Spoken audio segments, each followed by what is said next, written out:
Good morning. कैसे हो आप लोग? तो आप लोगों का एग्जाम है कल, है ना? तो उससे रिलेटेड कुछ इंपॉर्टेंट क्वेश्चन है जो आपके मिड टर्म एग्जामिनेशन में आने वाले हैं। तो मेरी आप लोगों से सिंसियर रिक्वेस्ट है कि 2-3 घंटे लगा करके इन सारे क्वेश्चंस को आप एक बार गो थ्रू कर लेंगे, और होप सो मुझे पता है कि इनके आंसर्स आपको पता होंगे। और जिनके आंसर आपको नहीं भी पता है तो आप कमेंट बॉक्स में आप बता दीजिएगा कि ये क्वेश्चन है, मेरे को इसका आंसर नहीं पता, तो मैं आपको क्लियरली एक्सप्लेन कर दूंगा। और आज पूरे दिन मैं आपकी क्लासेस लेने वाला हूँ। इसमें practical questions of national income, determinants के प्रैक्टिकल क्वेश्चंस, गवर्नमेंट बजट के प्रैक्टिकल क्वेश्चंस, है ना? बैंकिंग का जो आपका क्रेडिट क्रिएशन प्रोसेस है, इन्वेस्टमेंट मल्टीप्लायर, ये सब मैं कराने वाला हूँ। तो आप मेरे साथ जुड़े रहेंगे, और जितने भी स्टूडेंट्स हैं उनको जरूर ये वीडियो शेयर करेंगे। चलिए स्टार्ट करते हैं। पहले क्वेश्चंस वाइज लिख लेते हैं कौन कौन सा क्वेश्चन है ना? तो क्वेश्चन नंबर 1 हम पहले नेशनल इनकम से स्टार्ट करते हैं। तो हमने पहले यूनिट नंबर 1 स्टार्ट किया। यूनिट वन हमारा क्या है बच्चों? यूनिट 1 है हमारा नेशनल इनकम। अब इसमें कौन कौन से क्वेश्चन बहुत ज्यादा इंपॉर्टेंट है? जो बहुत ज्यादा इंपॉर्टेंट है, हम सिर्फ उन्हीं क्वेश्चंस की बात कर रहे हैं। ठीक है, तो क्वेश्चन नंबर 1 जो सबसे ज्यादा इंपॉर्टेंट है वो है difference between stock and flow. Stock and flow, मैं आपको क्लियरली बता रहा हूं, जो क्वेश्चन आपको ना समझ में आए मैं फिर से एक्सप्लेन कर दूंगा। स्टॉक एंड फ्लो, और एक बात ध्यान रखना, इसका एमसीक्यू में क्वेश्चन आता है तो ये 1 मार्कर में भी आता है, तो इसके एग्जांपल्स आपको याद रखने हैं। एग्जांपल्स याद रखना है कि what is stock and what is flow. Second question is difference between intermediate goods and final goods. Intermediate goods and final goods, ये आपको याद रखना है, क्योंकि इंटरमीडिएट गुड्स और फाइनल गुड्स में आपको याद होगा प्रॉब्लम ऑफ डबल काउंटिंग, तो वहां से भी क्वेश्चन आता है। और प्लस इसके कुछ एग्जांपल्स भी आपको याद रखने हैं, जिसमें क्लासिफिकेशन वाला अगर क्वेश्चन आता है तो classify them which is intermediate and final, तो आपको याद रहेगा। क्वेश्चन नंबर 3 आपका है difference between transfer income and factor income. Transfer income and factor income, तो आपको एक बात ध्यान रखना है कि पेपर में ट्रांसफर इनकम और फैक्टर इनकम की जगह कई बार वो इनकम की जगह पेमेंट वर्ड भी यूज करता है। Means difference between transfer payment and factor payment, both are same. तो आपको ध्यान रखना है, और इसके भी एग्जांपल्स आपको याद करने हैं, क्योंकि एग्जांपल्स आर वेरी इंपॉर्टेंट, क्योंकि वो पेपर में पूछेगा which example is included and not included, why, reasons आपसे जरूर पूछेगा। क्वेश्चन नंबर 4 जो आपका है वो है explain circular flow of income. अब तो ये 2 सेक्टर मॉडल में ही आता है, बहुत इजी है, आप लोग डायग्राम अगर समझ लेंगे तो भी आपको इजीली समझ में आ जाएगा।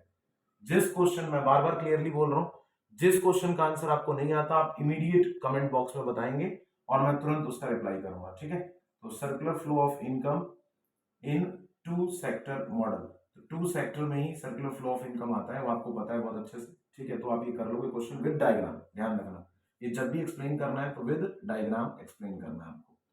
ठीक है, इसके बाद नेक्स्ट क्वेश्चन जो आपका आता है क्वेश्चन नंबर 5, वो नेशनल इनकम से आता है, जैसे कि डिफाइन या एक्सप्लेन नॉर्मल रेसिडेंट।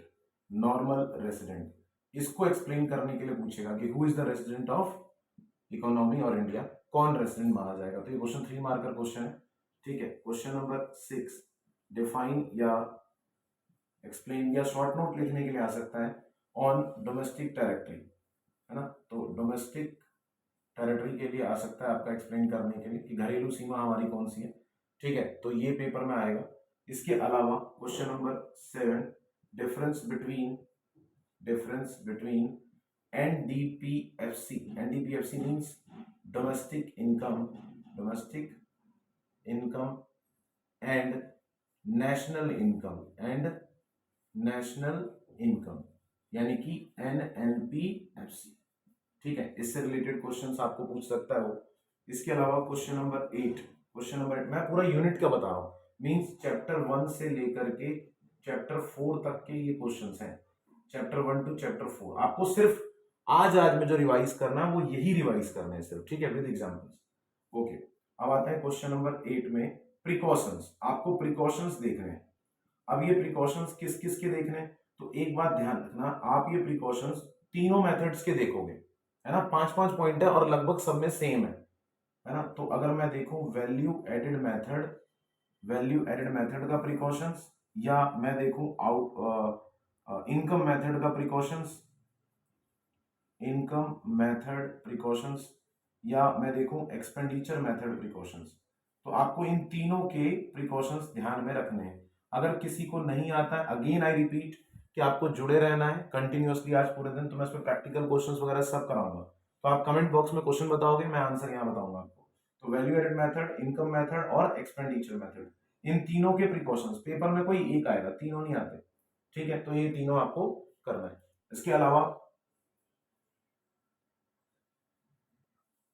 तो क्वेश्चन नंबर 9 में आपका रहेगा define GDP deflator. Define GDP deflator, है ना। ये फॉर्मूला 1 मार्क्स में आएगा, nominal GDP upon real GDP into 100। तो आप ये ध्यान रखोगे। क्वेश्चन नंबर 10, डिफरेंस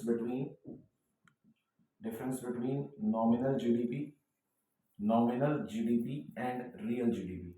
तो ये आप ध्यान रखोगे, ये इंपॉर्टेंट है क्वेश्चन। और last is most important question is क्या है, explain the limitation of GDP. इस क्वेश्चन को बिल्कुल नहीं छोड़ना, ये क्वेश्चन जरूर करना है। Explain the limitations of GDP as economic welfare. तो इसके जितने भी पॉइंट्स हैं वो सारे पढ़ने स्पेशली, लेकिन मैं आपको एक पॉइंट जरूर बोलूंगा पढ़ने के लिए, जो है एक्सटर्नलिटीज। तो ये जरूर पढ़ना आप, जो पॉजिटिव और नेगेटिव एक्सटर्नलिटीज है। वैसे तो 4 पॉइंट है, 5, पॉपुलेशन है, नॉन मॉनेटरी एक्सचेंज है, GDP, construction of composition of GDP है। तो ये सब पढ़ना है, बट आपको ये ज्यादा इंपॉर्टेंट है। तो नेशनल इनकम के अंदर आपके टोटल क्वेश्चन कितने हो गए, 11। अब हम इसमें स्टार्ट करते हैं बैंकिंग। तो बैंकिंग में यूनिट नंबर 2 अगर मैं करूं स्टार्ट, यूनिट नंबर 2 हमारा मनी एंड बैंकिंग का, तो उसमें कौन कौन से क्वेश्चन इंपॉर्टेंट है वो जल्दी जल्दी देखते हैं। तो चलिए, unit number 2 money and banking. कुछ नहीं करना है, जो क्वेश्चन मैं आपको बोल रहा हूँ सिर्फ वही करना है, इसके अलावा और कोई ट्राई नहीं करना। और ये आप मैक्सिमम, मैं आपको गारंटी लिख के दे रहा हूँ कि अगर इवनिंग में 5 बजे तक आप मेरे साथ जुड़े रहेंगे, 6 बजे तक, तो आपका सारा सिलेबस रिवाइज हो जाएगा जो आपका मिड टर्म एग्जामिनेशन में आने वाला है। तो इसमें क्वेश्चन नंबर 1 इंपॉर्टेंट है, डिफाइन मनी, ठीक है। Second question is define money supply, okay. Third question is define M1 जरूर पूछेगा आपसे अगर इंपॉर्टेंट है तो। Question number 3, explain the function of money. ये नया जुड़ा हुआ टॉपिक है, तो इससे रिलेटेड क्वेश्चन जरूर आ सकता है। तो आपको दोनों फंक्शन याद रखना है, प्राइमरी एंड सेकेंडरी फंक्शन, और इसके अंदर जो 2 फंक्शंस हैं वो दोनों आपको याद करने हैं, ठीक है। Question number 4, evolution of money का इवोल्यूशन कैसे हुआ, ये आप जानते होंगे अच्छे से। इवोल्यूशन ऑफ मनी कैसे हुआ, तो स्टार्टिंग में एनिमल, फिर ट्रांजैक्शन बार्टर सिस्टम, उसके बाद आपका पेपर मनी, फिर प्लास्टिक मनी, है ना, उसके बाद ई मनी आ रहा है। तो इवोल्यूशन ऑफ मनी के बारे में आपको जानना, जो हम यूज कर रहे हैं इलेक्ट्रॉनिक मनी। देन ये तो मनी के ऊपर क्वेश्चन हो गए।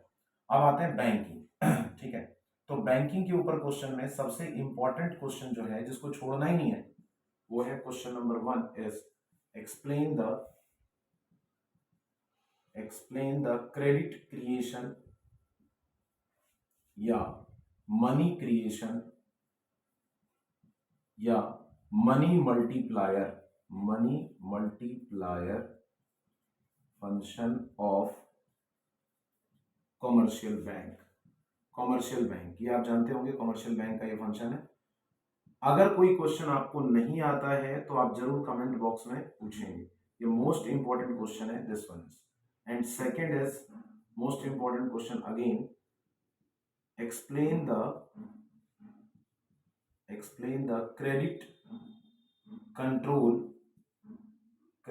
कंट्रोल और मनी कंट्रोल, क्रेडिट कंट्रोल और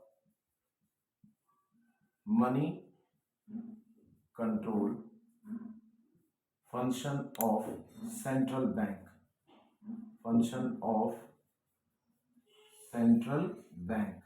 सेंट्रल बैंक मींस आरबीआई। और इसमें क्या क्या है, इसमें आप जानते हो बहुत अच्छे से, वो मैं स्टार्ट कर देता हूँ, यहाँ लिख देता हूँ एक एक करके। जैसे कि रेपो रेट, ये आपको याद रखना है, बैंक रेट याद रखना है, रिवर्स रेपो रेट याद रखना है,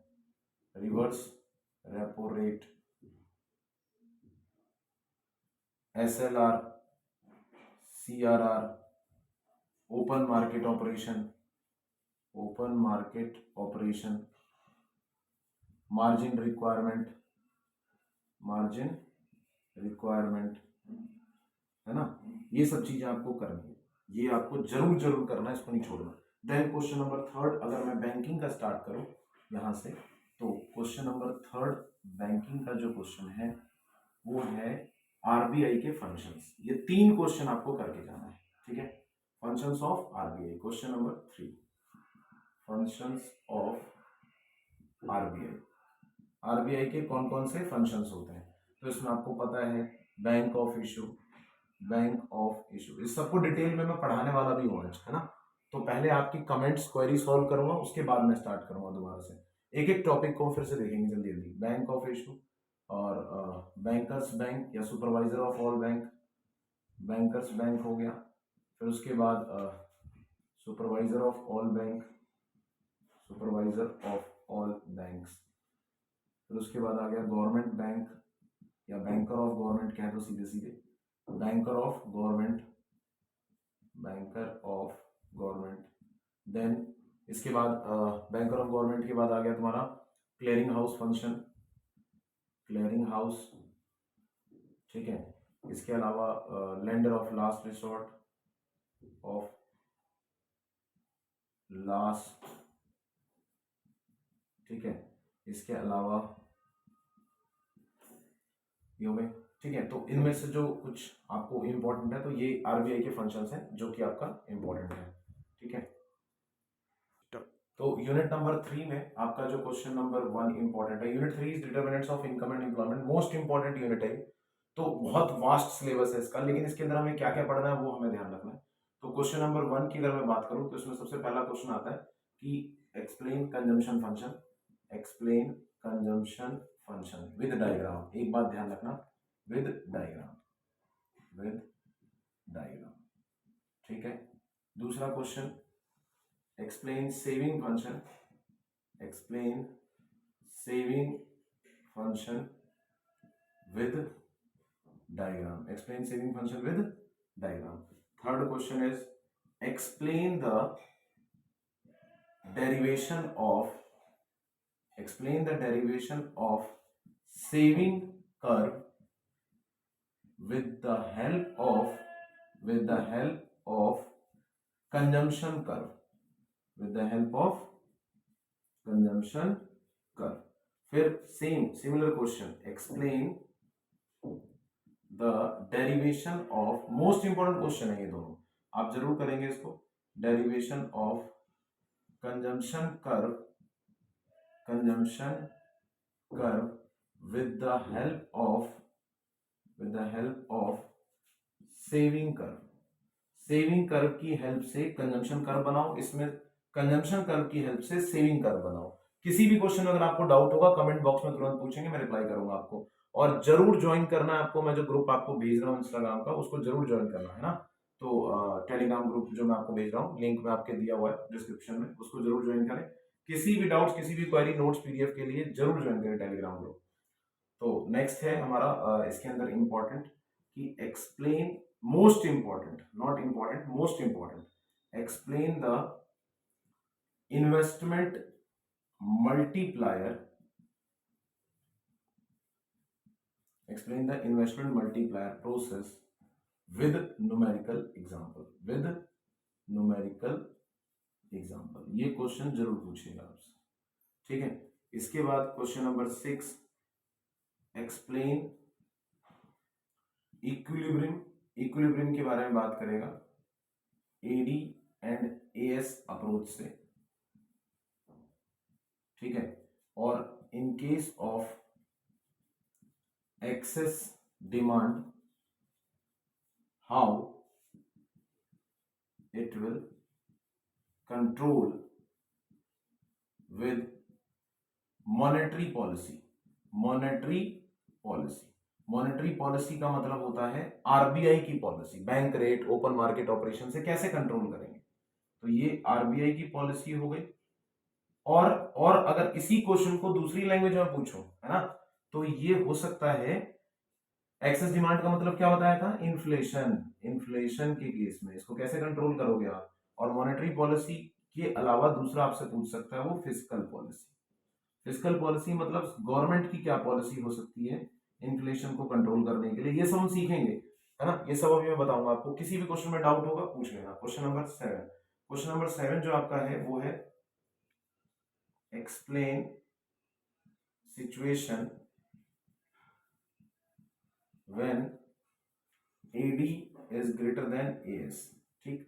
और दूसरा इसी का अपोजिट है question number 8, explain situation when AS greater than AD।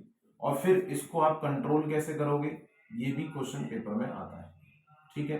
तो अगर हम डिटर्मिनेंट्स वाले चैप्टर को देखें तो इससे बाहर क्वेश्चन नहीं आएगा, लेकिन एक चीज का ध्यान रखेंगे, जैसे हमने यहाँ इन्फ्लेशन लिखा है वैसे ही डिफ्लेशन यानी कि डिफ्लेशनरी गैप का भी क्वेश्चन आपके पेपर में आता है। तो दोनों आपको ध्यान रखना है, और सिर्फ AD/AS अप्रोच से नहीं, आपको SI अप्रोच का भी ध्यान रखना है, ठीक है। तो मैं यहाँ लिख देता हूँ, 2-4 क्वेश्चन और लिख देता हूँ, जैसे कि S ग्रेटर देन I, ये SI अप्रोच है, ठीक है। इसको कैसे कंट्रोल करेंगे, S लेस देन I, तो इसको कैसे कंट्रोल करेंगे, है ना। और इसमें आपको दोनों पॉलिसी पूछेगा, वो मॉनेटरी पॉलिसी और फिस्कल पॉलिसी, ये आपको याद करना है किसी भी तरीके से। फिस्कल पॉलिसी, मॉनेटरी पॉलिसी किसकी है, RBI की, और फिस्कल पॉलिसी किसकी है, गवर्नमेंट की। तो आपको ये याद करना है, ठीक है। सिचुएशन आपको ध्यान रखना है, एक तो इन्फ्लेशनरी गैप का सिचुएशन है और एक डिफ्लेशनरी गैप का सिचुएशन है। इन्फ्लेशनरी गैप और डिफ्लेशनरी गैप यानी कि एक्सेस डिमांड और डेफिशिट डिमांड को कैसे कंट्रोल किया जाएगा, एक्सेस डिमांड और डेफिशिट डिमांड को कैसे कंट्रोल किया जाएगा, इसके बारे में पूछेगा। एक्सेस डिमांड का मतलब क्या होता है कि ओवर एम्प्लॉयमेंट, एक्सेस एम्प्लॉयमेंट की बात चल रही है ना। और डेफिशिट डिमांड में अनएम्प्लॉयमेंट वर्ड का भी यूज कर सकता है। तो आपको ये बातें दिमाग में रखनी पड़ेगी, कोई दिक्कत तो नहीं है इसके अंदर। मैं इसके प्रैक्टिकल क्वेश्चंस आपको कराऊंगा थोड़ी देर में, ठीक है। चलो अब हम गवर्नमेंट बजट का भी देखते हैं। गवर्नमेंट बजट का भी क्वेश्चन देख लेते हैं, ये भी आप देख के जाइएगा पेपर में, कोई भरोसा नहीं है कि क्या पता इससे भी रिलेटेड कुछ आ जाए। तो गवर्नमेंट बजट में क्या क्या है, मैं MCQs वगैरह भी आपको डालने वाला हूँ थोड़ी देर बाद। पहले मैं क्वेश्चंस डाल रहा हूँ ताकि आपकी तैयारी स्टार्ट हो जाए तुरंत रिवीजन की।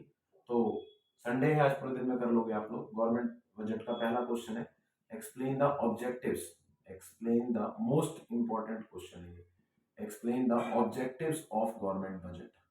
ऑब्जेक्टिव्स ऑफ गवर्नमेंट बजट क्यों बनाते हैं, तो आपके जितने भी ऑब्जेक्टिव हैं सारे याद करने हैं।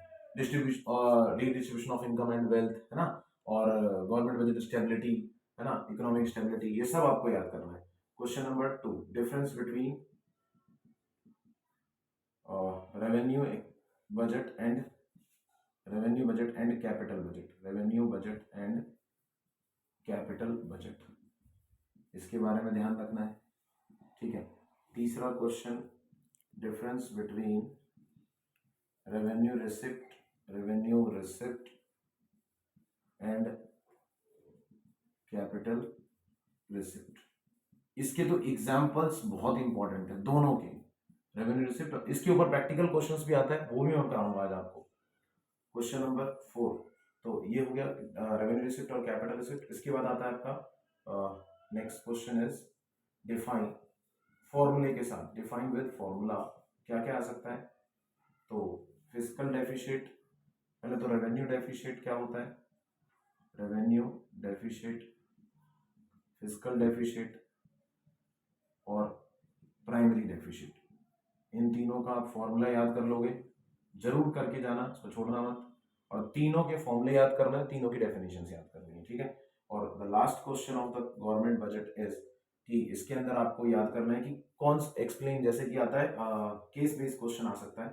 केस बेस्ड क्वेश्चन क्या पूछेगा आपसे, सिचुएशन दे देगा कि लास्ट ईयर मान लो आपको सरप्लस हुआ है, तो इस ईयर कौन सा बजट बनेगा। तो आप ध्यान रखना, अगर लास्ट ईयर, मैं यहाँ लिख देता हूँ, अगर लास्ट ईयर में सरप्लस हुआ है तो प्रेजेंट में कौन सा बजट बनाओगे आप। तो लास्ट ईयर में अगर सरप्लस हुआ है तो प्रेजेंट में आप बनाओगे डेफिशिट बजट, घाटे का बजट बनाएंगे, बिकॉज हमारा काम है इक्विलिब्रियम क्रिएट करना, ओके। लास्ट ईयर में अगर आपको डेफिशिट हुआ है तो आप प्रेजेंट ईयर में बनाओगे सरप्लस बजट। ये बात ध्यान रखना, दोनों में से कोई भी एक केस स्टडी पूछी जा सकती है आपसे, मतलब if you are the finance minister of the economy, तो आपसे पूछा जा सकता है कि अगर पास्ट ईयर में सरप्लस हुआ था तो इस ईयर में कौन सा बजट बनेगा। अब आपका काम क्या है, मेरी बात को सभी लोग ध्यान से सुनेंगे, आपको कुछ नहीं करना है, 6 PM इवनिंग तक मेरे साथ जुड़े रहना है। आपको क्या करना है, जैसे जैसे मैं वीडियोस अपलोड करते जा रहा हूँ तुरंत तुरंत आपको सारे क्वेश्चन सॉल्व करने हैं। जिस क्वेश्चन में भी डाउट होता है उसी वीडियो के कमेंट बॉक्स में डालना है, और जो ग्रुप है हमारा टेलीग्राम का उसके अंदर आपको ज्वाइन करना है विद नोट्स विद पीडीएफ, ठीक है। और किसी क्वेश्चन में अगर डाउट होता है तो आप जरूर पूछो। इसके बाद मैं पार्ट 2 इंडियन इकोनॉमी के क्वेश्चन देखने वाला हूँ। विद इन 15 मिनट्स हम स्टार्ट करते हैं Indian economy. Thank you so much to all of you, जुड़े रहिए इसी तरीके से। और एक बात और, सब्सक्राइब जरूर करें चैनल को, ज्यादा ज्यादा स्टूडेंट्स तक पहुंचाएं। Thank you so much.